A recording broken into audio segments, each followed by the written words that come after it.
Job 1:21.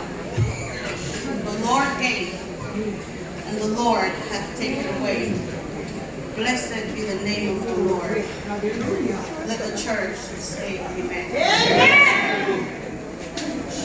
All officiates, members of the congregation and its overflow, I respectfully acknowledge your presence and your kind expression of sympathy. I am Juliet, the seventh of now 9 younger sisters of the experiment, and I would like to express my sincere gratitude on behalf of the entire family to everyone gathered here to share our sorrow, but most importantly, to share the joy as we celebrate my brother's life.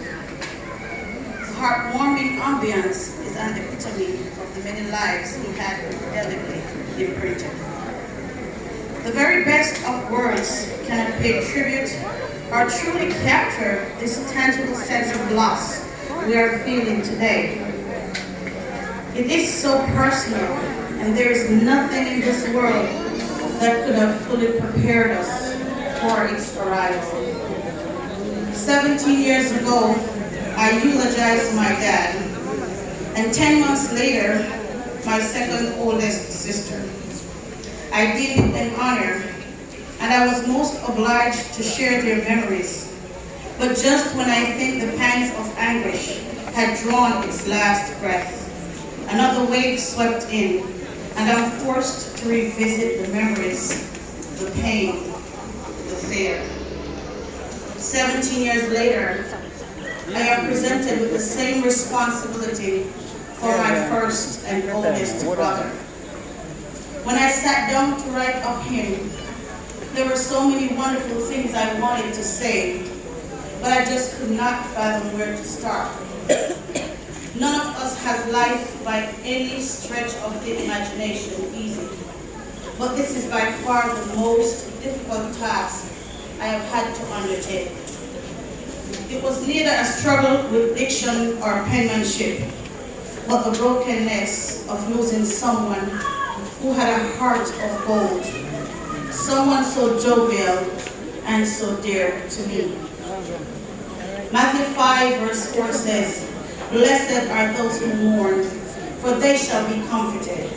And Romans 8:18 also declares, "For I consider that the suffering of this present time are not worth comparing with the glory that is to be revealed to us." Let us hear the conclusion of the whole matter. Ecclesiastes 12:13. These scriptures I find comforting as I present to you the life of Winchester Brown, popularly known as Bruno or Mr. Brown. And he once nicknamed himself Theophilus, which means, as the name suggests. His siblings also called him Brother Wint, as a mark of respect for his position in the genealogy realm, and I will refer to those names interchangeably. 4:55 p.m., Thursday, August 2, 2018. His breath departed. He returned to the earth, and on that very day, his plans perished. 1957 to 2018 has closed the 61-year chapter of a child who entered this world on the 1st of February to Perlita Brown Howell and his then-grandfather Clifford Brown, who lost his only son, but was eager to raise Winchester Brown as his own. According to the birth order, Brother Wint was the first of 13 children, a position he held with high esteem and would often brag about it using biblical context, and I quote, "Lazarus come forth, but me come first." Born in the parish of St. Anne and was nurtured under the watchful eyes of his mother and grandparents, Brother Wint transcended to the cognitive years of his life when he began his early childhood education at the Marymount Primary and Junior High School. Having completed those formative years, he moved on to the Police Training Academy and on the 26th of May 1975 was enlisted to the Jamaica Constabulary Force, the start of his career. He served the West Kingston Division from December 12, 1977, and was later transferred to the Traffic Division on the 31st of July, 1978. September 1 of the same year, he relocated to Clarendon, still serving in the same capacity, this time covering areas of Fernfield, Chapelton, Four Pass, and Maypen. October 1, 1982, he was promoted to the rank of acting corporal. He continued to serve his country for 24 years until his retirement on the 31st of December, 1999. Mr. Brown immigrated to the United States with his family in pursuit of the American dream. Eager to make a prosperous life for his wife and family, he began another career with B&L Transportation in Fort Lauderdale. There he remained until his return to the land of his birth.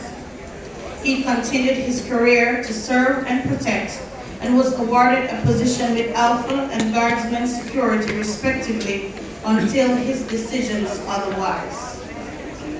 Mr. Brown was an avid community member who was involved in various activities. He was appointed president of the Neighborhood Watch Association during the 1990s.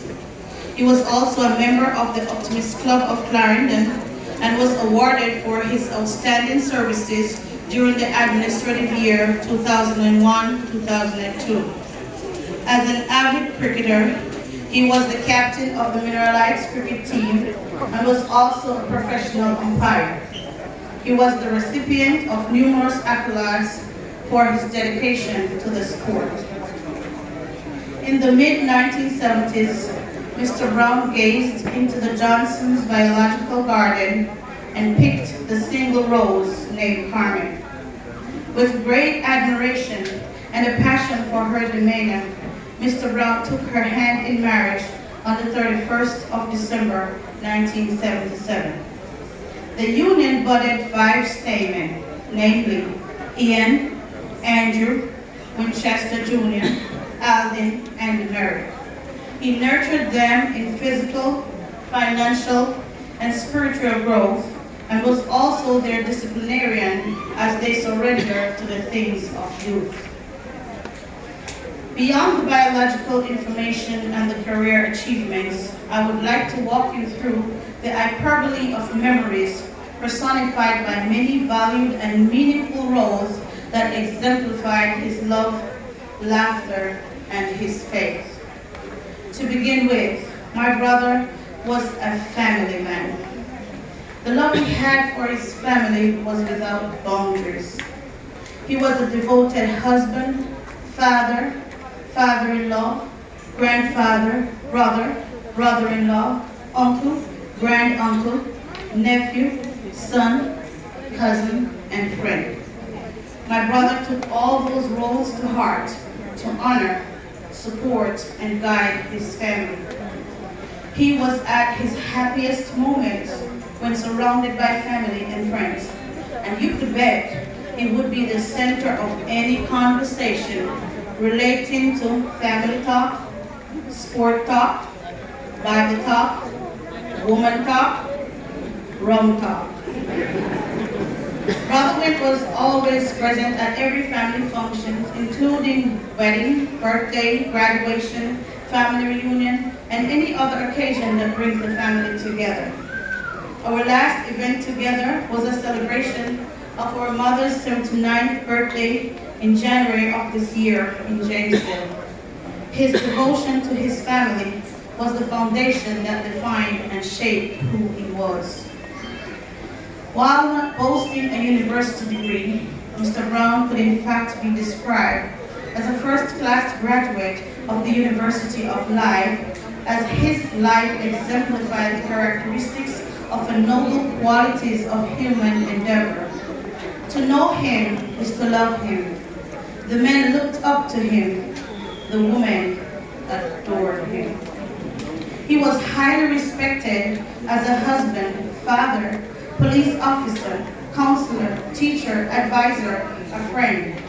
He was a gentleman of a reserved disposition who scarcely uttered an indelicate expression. He was very kind and was the kind of person who would give you the shirt off his back.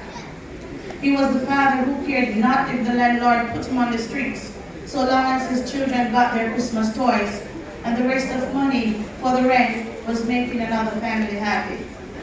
He was the in-law, the cousin, the uncle that any family member could call on in time of need. He was the son who ensured that on the 24th of December 1986, his mother, stepfather, and siblings were no longer using kerosene lamps, but enjoying the glow and conductivity of electricity. He was the brother who gave his siblings the opportunity to watch Sunday Matinee and Punky Brewster and the JBC TV broadcasters in black and white.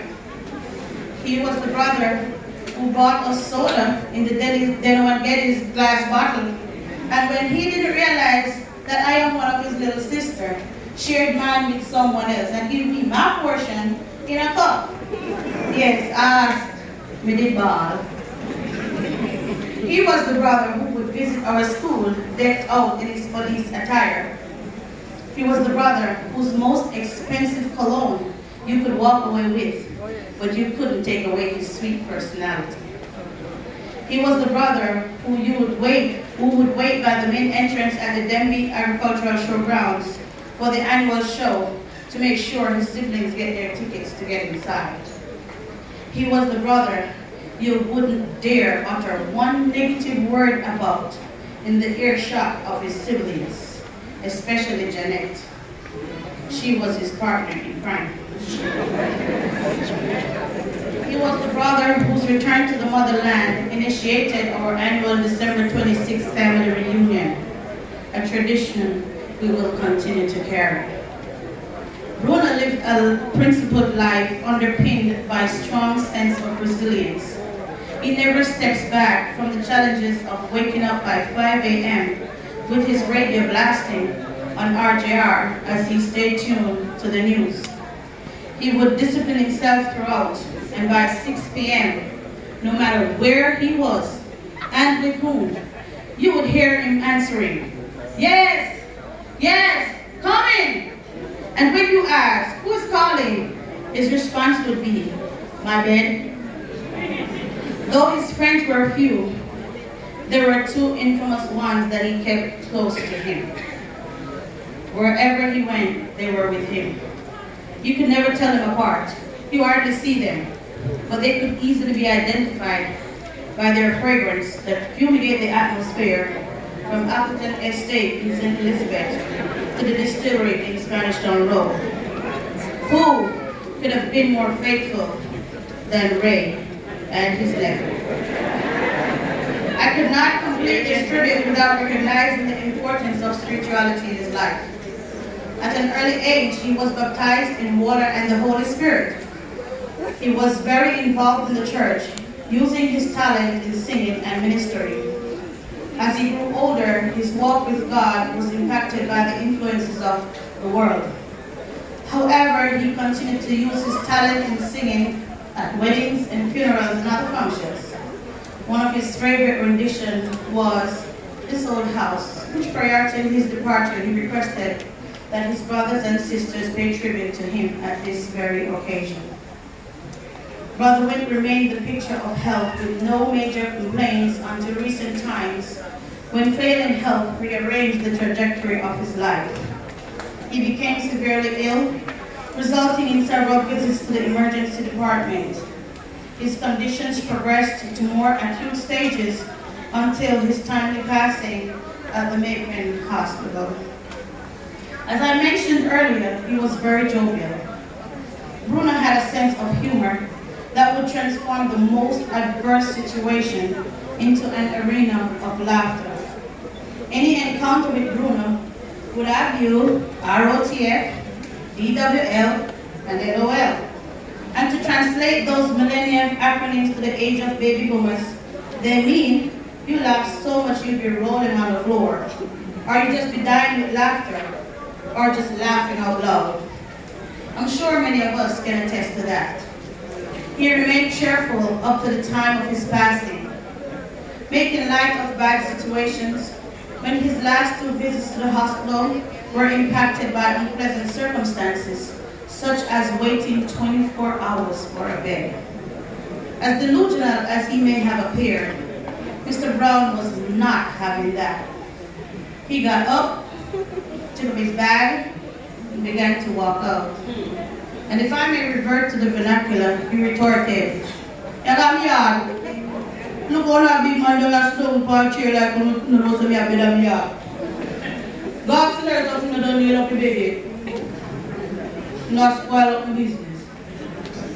After much negotiation with medical staff, close family, friends, Miss Nicey, his sisters Elaine and Christine, he surrendered. Thank you, ladies, so very much for taking care of him in the absence of his beloved wife and other family members. Bruno left a trademark of legacy, which I will share words of his favorite country singer, Kenny Rogers. His wife, Carmen, of 41 years, he was your bright and shining armor, and he loved you, because you decorated his life by painting your love all over his heart. Through the years, you've never let him down. So, in December 2005, when he renewed his vows to you, it was because the sweetest days he found with you. His sons, you promised your dad not to do some of the things he had done. Walk away from trouble, not if, but because you can. It's not because you're weak why you'll turn the other cheek. You're just old enough to understand you don't have to fight to be a man. His mother, Perlita, you wrote his name across your heart. While he lay sleeping in that hospital bed, you stayed up late at night and prayed for your son, his home.